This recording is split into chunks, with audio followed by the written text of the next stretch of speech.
SOG এর জালে বসিরহাটের ডন শাহানুর মণ্ডল খাসাবন্দি হতেই বসিরহাটের লাড্ডুবিলি বিজেপির জমি দখল, হুমকি ও ভোট সন্ত্রাসের অভিযোগে অভিষেক ঘনিষ্ঠ মহাপ্রভাবশালী তৃণমূল নেতা বসিরহাটের ডন শাহানুর মণ্ডল গ্রেফতার হতেই বসিরহাট জুড়ে শুরু হয়েছে অকাল উৎসব। আজ ভোররাতে বেঙ্গল পুলিশের এসওজি এর হাতে উত্তর ২৪ পরগনা জেলা পরিষদের খাদ্য কর্মাধ্যক্ষ খাঁচাবন্দি হতেই রাস্তায় নেমে উল্লাসে ফেটে পড়েন বিজেপি নেতা ও কর্মী সমর্থকেরা। দীর্ঘদিন ধরে এলাকায় শাহানুরে চালানো মাফিয়ারাজ ও ত্রাসের অবসান ঘটায় মিষ্টিমুখ ও লাড্ডু বিতরণ করে আনন্দ উদযাপন করেন গেরুয়া শিবিরের কর্মীরা। বিধানসভা নির্বাচন মিটতেই এই প্রভাবশালী নেতার পতন ও বিজেপির লাড্ডু উৎসবকে কেন্দ্র করে গোটা মহকুমা জুড়ে ব্যাপক রাজনৈতিক শোরগোল তৈরি হয়েছে।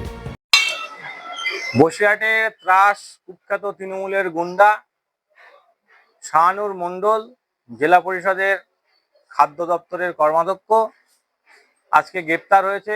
আমাদের দীর্ঘদিনের যে প্রচেষ্টা তাই আজকে সফল হয়েছে, সেই জন্য আজকে সেই আনন্দে মানুষের মধ্যে লাড্ডু বিতরণ করছি।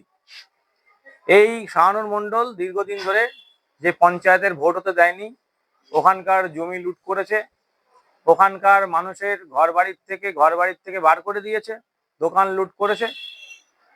সেই জন্য আজকে সেখানকার মানুষ খুশি, বসিরহাটের প্রত্যেকটা মানুষ খুশি।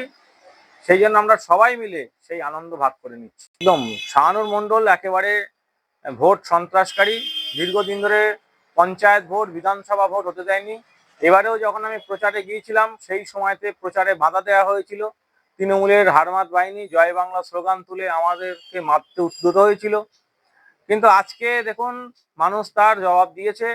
পশ্চিমবঙ্গে পরিবর্তন হয়েছে, পদ্মফুল ফুটেছে, আর এই দুর্নীতি পরায়ণ যে তৃণমূলের সরকারের পতন হয়েছে এবং যারা যারা দুর্নীতি করেছে এই শাহানুর মণ্ডলের মতো যে সমস্ত দুষ্কৃতী আছে তারা সবাই দিকে দিকে গ্রেপ্তার হচ্ছে। আজকে শাহানুর মণ্ডল গ্রেপ্তার হয়েছে, আগামী দিনে যেসব বসিরহাটের আরো দুষ্কৃতী আছে তারাও গ্রেপ্তার হবে।